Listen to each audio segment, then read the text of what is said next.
Hidup ini bukan persepsi kita, arah mau kemana yang kita akan tuju itu bukan menurut semau kita. Kenapa sebabnya?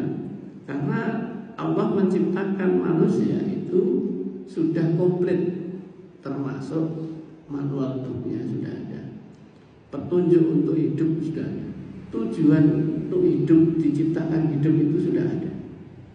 Sehingga orang jangan sampai membuat kreasi, membuat sebuah inovasi sendiri tentang tujuan hidupnya.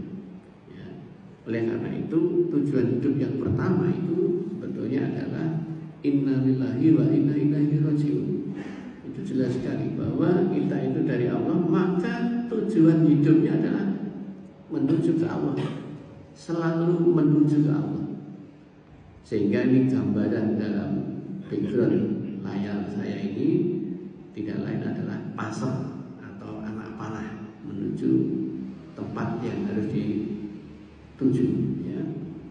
Nah, tujuan hidup yang kedua adalah kita itu melihat kehidupan ini sesuai dengan Quran surat An-Zariyat ayat 56. Wa ma khalaqtul jinna wal insa illa liya'budun. Jadi posisinya manusia itu, hidupnya manusia ini kata Allah bahwa tidak aku ciptakan. Ya, Allah itu tidak akan menciptakan jin dan manusia kecuali hanya untuk ibadah. Ya. Jadi hanya illa liya'budun, kecuali hanya untuk ibadah. Ibadah salah satu adalah ketundukan kita kepada Allah. Dalam waktu selama 24 jam hidup manusia tidak ada yang lain kecuali ibadah. Apapun aktivitasnya harus dalam kerangka ibadah. Tanpa ada kerangka ibadah, batal demi hukum, batal demi hukumnya Allah. Jadi itu dalam bentuknya adalah kita harus menuju jalan Allah untuk ibadah. Nah, Bapak Ibu jamaah rahimahullah, ketika tadi inginnya mengurangi dosa itu apakah dalam posisi kita ini melakukan segala sesuatu yang justru menjauh dari Allah, ya. Ini kan masalah besar, ya. Jadi seseorang itu ingin mengurangi dosa tetapi banyak melakukan dosa. Ini seringkali seperti itu. Nah, Ibu dan Bapak jamaah rahimahullah, di dalam menuju ke arah ibadah, maka hidup ini ada 3 hal utama untuk sanggup perjalanan menuju ke Allah itu. Pertama adalah ibadah itu sendiri, ibadah mahdhah. Lalu yang kedua adalah ibadah muamalah, ya, ibadah yang kaitannya dengan interaksi kehidupan. Ya, hidup secara bersosial, hidup secara lingkungan dan seterusnya, itu adalah semua ibadah. Dalam rangka menjalankan ibadah hidup, maka perjalanan hidup ini selalu harus istighfar, selalu mohon ampun, ya, mohon ampun kepada Allah SWT. Maka konsep negara di dalam Islam itu baldatun thayyibatun wa rabbun ghafur. Jadi adanya suatu negara yang kemahrifatan jinawi tetapi tidak sampai di situ saja, yang penuh ampunan, ya. Suatu negara, suatu negeri yang penuh dengan ampunan. Yang berikutnya adalah dalam kehidupan ini semua yang kita kerjakan, semua aktivitas itu harus punya nilai amal soleh, bukan amal salah, ya. Karena itu ketiga hal ini, misi hidup dalam perjalanan hidup kita ini harus, ketiga hal ini harus ada. Jika salah satu tidak ada, nggak mungkin, berarti tidak mencapai itu. Jadi ibadah yang selalu kita lakukan, selalu menyadari bahwa manusia itu selalu penuh dengan dosa. Apa yang dia kerjakan itu sengaja atau tidak sengaja pasti memunculkan dosa, ya. Sehingga ada beberapa orang yang kemudian mengalami suatu musibah, dia ahli ibadah, lalu kemudian dia bertanya, kenapa aku dapat musibah ini? dosa apa yang aku lakukan? Pertanyaan dosa apa yang aku lakukan? Ini pertanyaan sesuatu yang menyesatkan kita, Bapak Ibu. Seolah indah pertanyaan itu, tapi ini pertanyaan orang yang tidak tahu bahwa dirinya melakukan banyak dosa. Jadi satu hal, manusia, sesuatu yang menjadi masalah besar dalam hidup ini adalah ketidaktahuan jika dia tidak pernah berdosa. Itu adalah sesuatu yang menyesatkan. Justru seseorang ketika menyadari dia itu selalu membuat dosa, itu adalah orang yang akan terus dinaungi oleh cahaya ilahi. Karena itu Bapak Ibu, lakukan segala hal, tetapi ingatlah apa yang kita lakukan boleh jadi membawa dosa. Sadar itu. Ya, karena ketika tidak ada kesadaran merasa melakukan dosa, itu jalan menuju ke Allah bisa tersesat. Nah, Bapak Ibu jamaah rahimakumullah, ketika tiga hal ini ada, itulah manusia menuju ke Allah sudah bisa masuk ke wilayah husnul khotimah. Jadi tiga hal ini, ya, ibadah, istighfar, amal soleh, ini perjalanan misi untuk menuju husnul khotimah. Dan untuk sampai ke Allah dia harus melalui surga. Karena itu tidak akan mungkin mencapai kepada Allah kalau dia posisinya tidak masuk surga. Nah, ini sebagai stase proses perjalanan menuju Allah.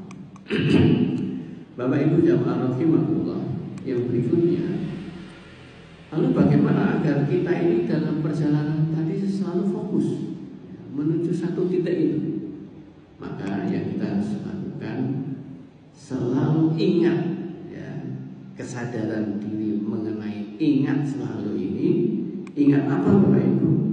Nah, di sini di dalam Quran surat Al-An'am ayat 162 Allah menyampaikan, katakanlah hai Muhammad, sesungguhnya sholatku, ibadahku, hidupku, matiku semuanya diserahkan oleh Allah SWT. Jadi inna sholati wa nusuki wa mahyaya wa mamati lillahi rabbil alamin.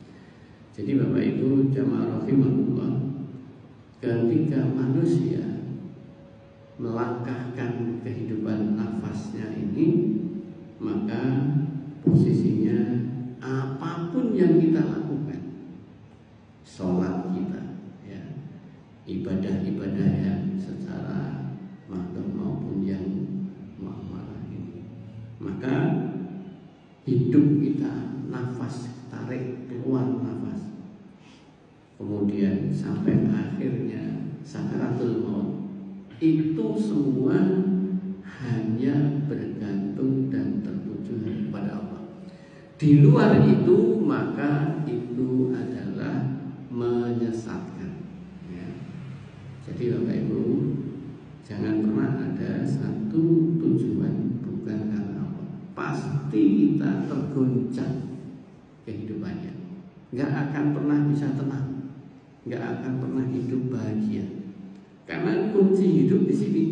Jadi ketika kita itu tidak bersandar hanya untuk kepada Allah, maka itu menjadi halus semuanya. Dalam satu persoalan yang seringkali kita sering tanyakan pada banyak orang, diantaranya adalah, apa tujuan kamu melakukan suatu kebaikan? Ya. Kebaikan-kebaikan yang kita kerjakan ini seringkali tujuannya sederhana sekali, simple. Yang di situ itu justru karena ternyata ingin validasi dari manusia. Kamu kenapa kok menengok teman kerjamu yang sakit? Ya, dia itu satu kantor, mejanya ada di depan saya, masa dia sakit saya nggak nengok. Itu pernyataan sebuah fakta dan bukti yang dia ada, dan disampaikan seperti itu. Oh, berarti karena teman sekantor yang di depan meja. Karena kalau kamu nggak nengok, itu orang member, kan gitu. Itu satu hal yang konkret terjadi. Itulah tujuan tujuan hidup dia bukan karena Allah. Kenapa bukan karena Allah? Ya karena pakai hal itu. Betul tidak Bapak Ibu? Ini salah satu contoh yang real di masyarakat yang terjadi pada kita, bisa jadi seperti itu. Sehingga kalau kita ini menjadi orang yang seperti di Quran surat Al-An'am 162 ini, maka pertanyaan itu kita selalu jawab. Kenapa kamu menengok dia yang sakit?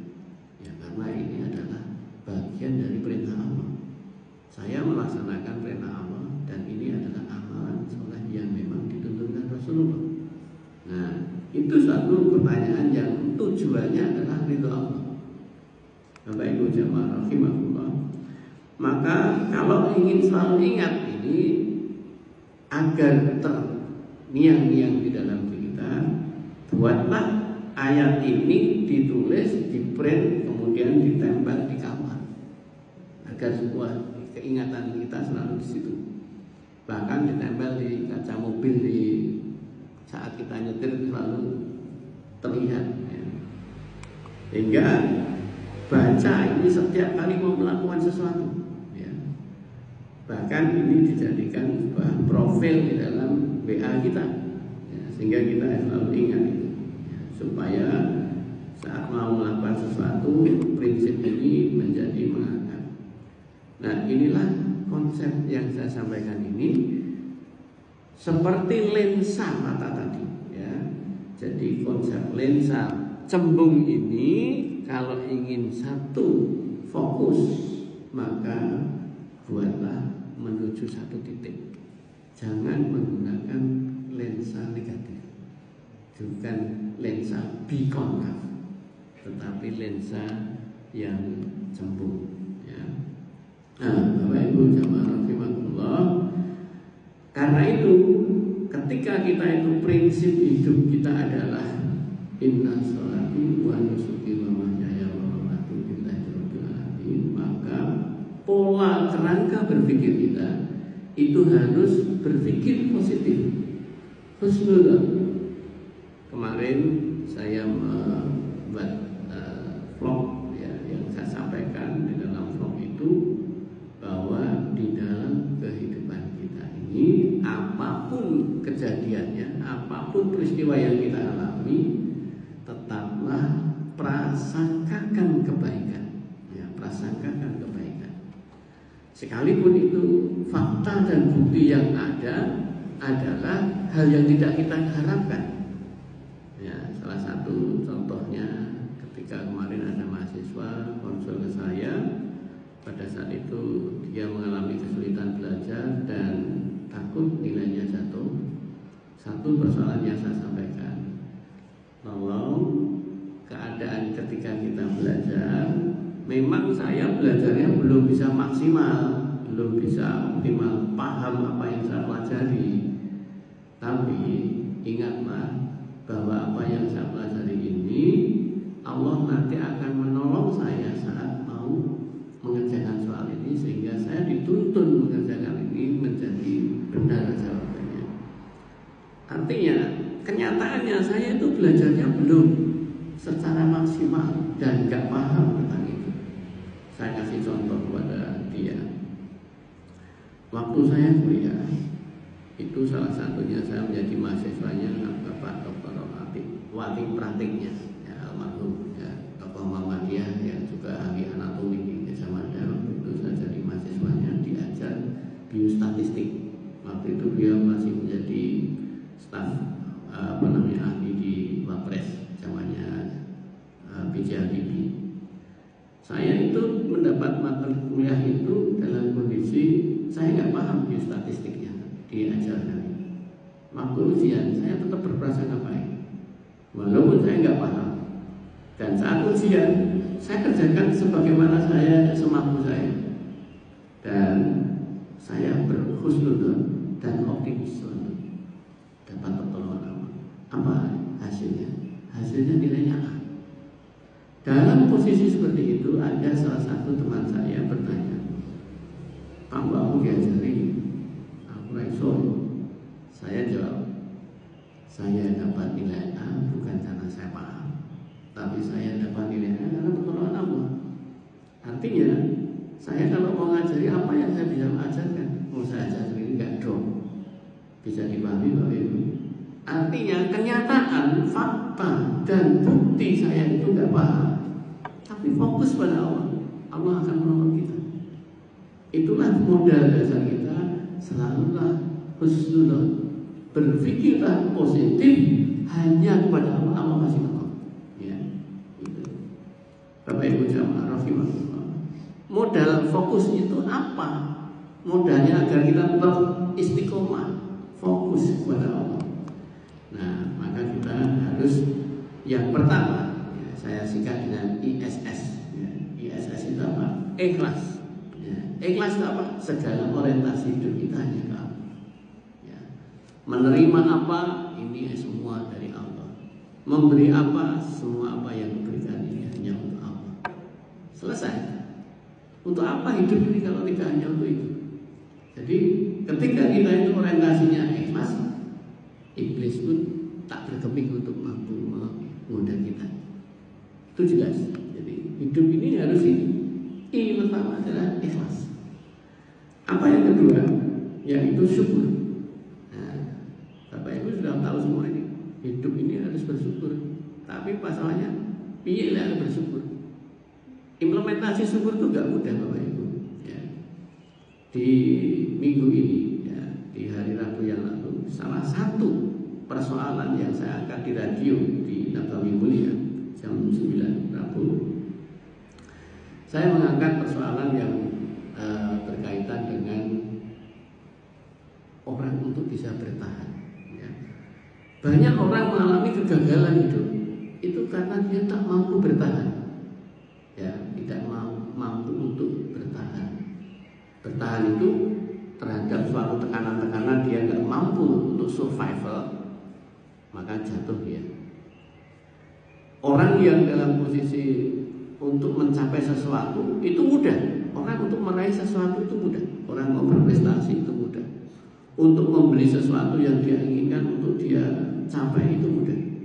Tetapi yang lebih sulit adalah bagaimana mempertahankan yang sudah dia peroleh. Bapak Ibu, kenapa ada seseorang yang posisinya ketika dia berbuat kebaikan, berusaha baik, ya baiknya hanya sekali itu. Untuk mempertahankan baik susah. Kenapa? Tidak bisa istiqomah. Betul atau tidak Bapak Ibu? Orang itu untuk mengejar seseorang itu jadi istrinya atau jadi suaminya itu bisa mudah. Tapi begitu dapat, bisa nggak bertahan untuk terus mencintai sampai akhir hayat? Belum tentu. Banyak yang gagal. Nah, di sini itulah konsep syukur. Kenapa ada orang yang tidak mampu bersyukur? Padahal syukur itu yang terjadi banyak orang salah mensyukuri sesuatu. Maka ini kunci dalam kehidupan agar orang menjadi manusia yang mutmainah. Ya. Orang yang bahagia tidak ada syarat lain kecuali syukur. Ya. Syukur itu menjadi kunci utama. Karena orang tidak akan bisa menikmati sesuatu kalau dia tidak bersyukur. Padahal menikmati sesuatu itu belum tentu sesuatu itu yang diharapkan. Nah, yang ketiga adalah sabar. Orang sudah tahu orang itu harus ngapain, harus sabar, tahu. Tapi piye caranya sabar? Itu yang banyak sekali orang gagal melakukan apa yang dinamakan sabar. Hidup ini kalau 3 hal ini kita menjadi bagian kehidupan kita, selalu ada di dalamnya, maka inilah orang menjadi masuk tujuan itu. Kenapa orang tidak bisa ikhlas? Nah, ini pertanyaannya. Kenapa ada orang itu tidak bisa ikhlas? Orang yang tidak ikhlas itu pasti syirik. Ya. Kenapa orang tidak ikhlas itu syirik? Ya. Karena orang yang berorientasi pasti bukan karena Allah. Ya. Jadi kalau itu bukan karena Allah, walaupun kecil-kecil kalau dikumpulkan jadi besar, dosa besar tadinya. Ya, tadi melaksanakan sesuatu amal baik, tapi niatnya karena pokewo. Dan itu dikumpulkan dalam seminggu ada berapa pokewo nggak enak dan seterusnya, pasti jadi menumpuk, jadi gunung dosanya. Ya. Nah, karena itu Bapak Ibu Ibu jamaah rahimahullah, kita diingatkan Allah di Quran surat Az-Zumar 65, jika kamu mempersekutukan Rabbmu, mempersekutukan Allah, niscaya akan hapuslah amalmu, tidak ada yang tersisa. Nah, padahal amalan-amalan baik tadi semua hanya karena ingin disanjung, ingin diberi validasi baik dan seterusnya. Ya. Maka dari itu Bapak Ibu, kita tidak akan tercapai menuju ke Allah. Di dalam Quran surat Al-Bayyinah ayat 5 artinya, padahal mereka tidak disuruh kecuali supaya menyembah Allah dengan memurnikan. Nah ini ikhlas itu di situ, memurnikan kita ini ketaatannya hanya kepada Allah dalam menjalankan agama yang lurus ini, supaya mereka mendirikan sholat, menegakkan sholat, bukan mengerjakan sholat. Ya, menegakkan sholat tidak sama dengan mengerjakan sholat. Banyak orang mengerjakan sholat tapi tidak menegakkan sholat. Ya. Sehingga ini di dalam Quran menyebutnya bukan mengerjakan sholat, tapi menegakkan, ya, mendirikan sholat dan menunaikan zakat, dan yang mulia itu adalah agama yang lurus, shiratal mustaqim. Ya. Pertama, orang yang tidak ikhlas niat dipuji dalam segala amal. Jadi ketika hidup ini tidak lagi berpegang alhamdulillahirabbil alamin, Bapak Ibu, saya yakin Bapak Ibu selalu mengucap itu. Tapi apakah di dalam benak diri kita ini tidak terbesit? Berarti terbesit apa? Ingin dipuji, ya, ingin diakui, ingin eksistensi kita ini diakui. Ya, maka nolkan kita itu bukan siapa-siapa. Ya, niat dipuji, beramal itu menjadikan syirik. Beramal dengan tipu muslihat. Ya, kita lihat pencitraan sekarang ini sudah kelihatan pemimpin kita yang banyak melakukan sesuatu kebohongan, pencitraan. Ya, pasti akan terjadi kebukaan karena semua kebusukan, semua tindakan sebuah kejahatan pasti akan Allah buka. Beramal tidak sepenuh hati, karena itu dia setengah hati melakukan apa yang dia kerjakan. Sehingga orang yang ikhlas itu all out, ya, dia adalah orang yang berbuat sesuatu dengan maksimal sampai mentok. Jadi usahanya tidak kami-kami. Perilaku tidak ikhlas ini pasti akan terungkap cepat atau lambat, Bapak Ibu. Sehingga apapun yang terjadi pada kesalahan kita itu kalau tidak diakui, tidak diistighfari, tidak dimintakan ampun kepada Allah, Allah akan ungkap. Ya. Maka fokus untuk ikhlas. Bagaimana fokus untuk ikhlas? Apa penyebab tidak bisa ikhlas kita? Satu, fokus terhadap penilaian orang itu menjadikan tidak ikhlas. Hidup ini bukan cari nilai dari orang. Orang menilai kita salah, silahkan. Berikan ruang orang lain untuk salah menilai kita. Berikan ruang luar biasa besarnya untuk orang menilai kita salah. Jangan ingin selalu meluruskan orang lain yang menilai kita salah. Tidak usah diluruskan, karena itu sia-sia. Siapa orang yang suka dengan kita menilai kita baik. Siapa orang yang tidak suka dengan kita, apa yang kita kerjakan semua kebaikan pun salah semua. Ini perlu kita pahami. Jangan mencari penilaian validasi orang. Mintalah penilaian dari hanya Allah saja. Tidak merasa hidupnya dilihat Allah, itu pasti orang tidak ikhlas. Karena orang yang ikhlas selalu dia dilihat Allah, tahu kalau Allah melihat kita. Nah, orang yang tidak merasa dilihat Allah pasti tidak ikhlas. Fokus dengan keinginan dinilai baik orang. Nah, ini kita selalu ingin dinilai baik, sehingga kita berusaha mati-matian fokus membuat orang lain agar menilai kita baik. Padahal tak akan bisa kita menghasilkan perbuatan kita agar dinilai baik orang lain. Tidak bisa. Karena kebebasan orang menilai kita itu sakarane dhewe, yang dia lihat, yang dia dengar, apa yang bisa diindrai oleh dia. Fokus takut dinilai jelek, dinilai kasihan. Kita ini seringkali nggak mau dilihat aku tuh sakit sehingga tidak dikasihani. Ada orang yang dalam posisinya sakit aja ditutupi agar dia tidak kelihatan lemah, ya. Sehingga ada orang yang sakit tuh nggak mau ditengok dan tidak boleh ditengok dan tidak boleh tahu sakitnya apa. Betul atau tidak Bapak Ibu? Kenapa? Biar nggak kelihatan lemah. Nah, karena tidak ingin dinilai buruk. Ya. Lupa terhadap Allah sebagai Maha Pemberi nilai, Bapak Ibu. Jadi nilai-nilai itu sebetulnya hanya Allah lah yang punya hak kewenangan untuk menilai kita. Bagaimana agar fokus selalu bersyukur, Bapak Ibu? Yang pertama adalah apapun kita harus ridho, terima saja. Seringkali kita sering menolak apapun yang kita tidak kehendaki, apapun yang tidak kita harapkan dan tidak kita senangi. Karena apa yang terjadi itu sebetulnya semua peristiwa atas izin Allah, pasti itu ada kebaikan walaupun fakta dan bukti tidak kita harapkan. Gitu. Maka sikap ridho, terima. Kalau sudah terima, maka orang bisa berterima kasih. Jadi orang berterima kasih itu ketika menerima lalu memberi. Memberi itu kasih. Kasih itu apa? Balikkan kepada yang memberi. Maka Bapak Ibu jamaah rahimahullah, ketika kita menerima sesuatu itu sesungguhnya dari Allah. Dari Allah inilah kemudian kita kembalikan, kita berikan lagi kepada Allah. Namanya tawakal.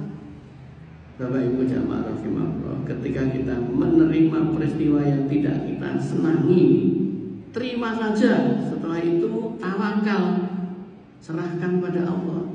Namanya terima kasih. Jadi orang berterima kasih itu sebetulnya orientasinya adalah kembalikan ini kepada Sang Pemberi kita, memberikan kepada Allah. Berserah bukan menyerah. Ini yang seringkali orang salah. Berserah diri bukan pasrah diri. Tetapi orang berserah diri adalah memposisikan segala sesuatu itu diwakilkan hanya untuk Allah saja, diwakilkan ke Allah saja. Lepaskan dan lupakan. Nah ini Bapak Ibu, perkara melepaskan itu tidak mudah.